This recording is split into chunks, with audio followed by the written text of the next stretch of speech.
தமிழ்நாட்டு மன்னர்கள் ஆராய்ச்சி செய்தும் கண்டுபிடிக்க முடியவில்லை. இந்திய மன்னர்களும் சேர்ந்து ஆராய்ச்சி செய்கிறார்கள், அப்போதும் கண்டுபிடிக்க முடியவில்லை. பல உலக ஆராய்ச்சியாளர்களே வந்து திருச்சி மாவட்டத்தில் ஆராய்ச்சி செய்தும் கூட இது எப்படி சாத்தியம் என்று யாராலும் கண்டுபிடிக்க முடியவில்லை. கிட்டத்தட்ட 2000 வருடங்களுக்கு முன்னால் கட்டப்பட்ட திருச்சி கல்லணை எப்படி உருவாக்கப்பட்டது, அதுவும் காவேரி ஆற்றுக்கு நடுவில் எப்படி கட்டப்பட்டது என்றுதான் அந்த சமயத்தில் உலகத்திற்கு மிகப்பெரிய கேள்வியாக இருந்தது. 24 மணி நேரமும் தண்ணி ஓடிக்கொண்டிருக்கும் காவிரி ஆற்றின் மீது அணை கட்டுவது என்பது சாதாரண விஷயம் கிடையாது.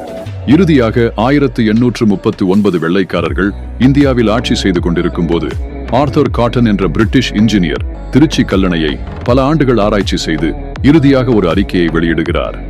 காவிரி ஆற்றிற்கு நடுவில் 5000 கிலோ எடையுள்ள பல பாறைகளை இறக்கியுள்ளார்கள். அதுவும் யானைகளை பயன்படுத்தி இறக்கியதால் கண்டிப்பாக இதை கட்டியது சோழர்களாக தான் இருக்கணும் என்று ஒரு அறிக்கையை வெளியிடப்படுகிறது. இன்று உலகமே பார்த்து வியந்து போகும் இந்த திருச்சி கல்லணையை அன்று கட்டியது யார் தெரியுமா?